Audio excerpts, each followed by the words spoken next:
la ilaha illallah Cheikh Sidi ya mbër ma dem na la ilaha illallah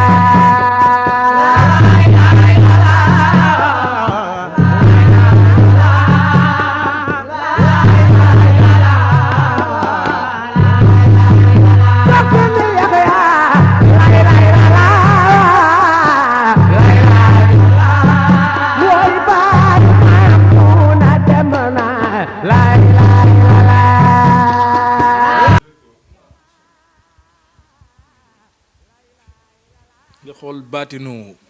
maam Cheikh Sidi Lamine Kounta 1972 bi mu xamee ni dootul yàgg jamono ndax at moo desoon ci dundam dafay jóge am jàngale mu am solo bu mu jàngale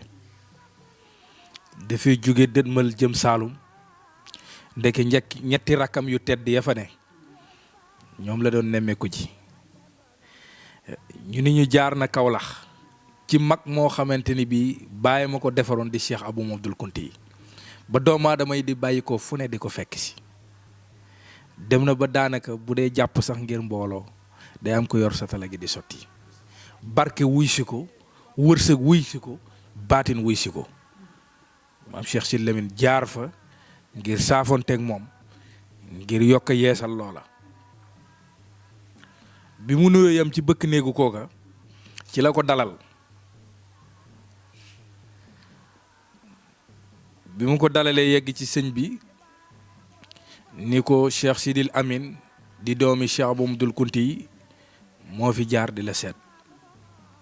mu ne ko dalal ko dama jàpp mu ne ko ni mu waxe de jotaayam mënta yàgg ndax dafa nekk ci yoon mu ne ko dellul ne ko rek na xaar dama jàpp bi mu delsee mag ñi luñ la jege-jege ak loo nekk borom baatin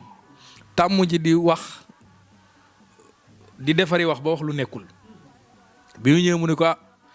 xamal naa ko nit ñëw nga de waaye moom nee na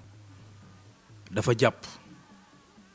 wax naa ko ni ma gisee sëñ bi de jataay bi mënul yàgg ndax dañu dafa nekk ci yoon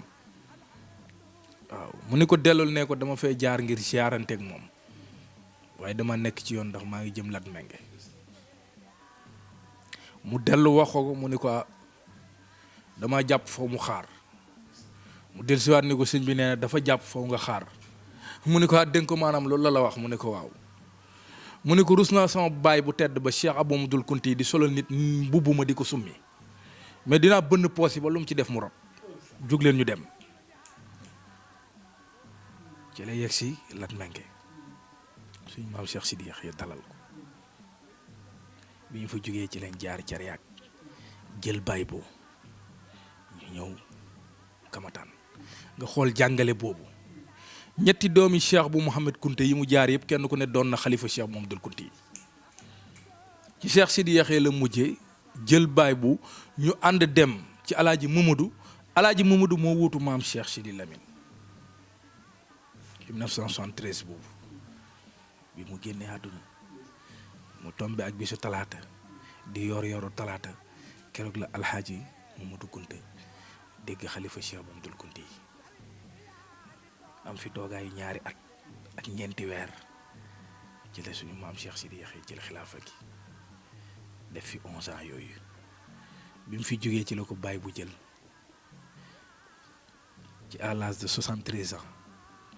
def fi 19 ans la def ci xilaafa gi yàlla soo ko indi buntu set yi ubbeeku kon ñu ngi ñaanal yàlla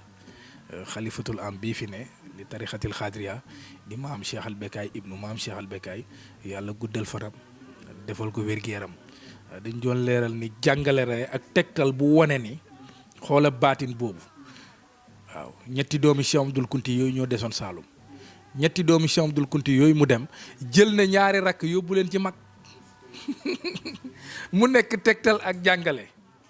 maa uufoon mais damay dem ñii ma la indil yaa leen war a uuf waaw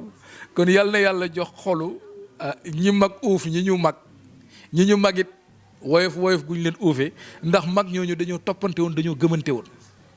ngir lan ku leen mag même bu doon benn fan sax xoole nañ la seen waajur wu tedd ba di Cheikh Abdoul Kounti yi ngir gëm goo xam ne gëmoon nañ ko Cheikh Abdoul Kounti yi kon it nañu delloowaat tarbiya yooyu ndax mooy valeur yi mooy képp koo xamante ni rek ci yoon wi yàlla dogal na muy bàyyi wala muy mag yow ma ñu mag wala ñu doon sa bàyyi na nga nangu cër boobu ngir di xoole kooku jëmmi Cheikh Abdoul Kounti yi jërëjëf. jërëjëf jazakumullahu anna xayran jazakumullahu xayran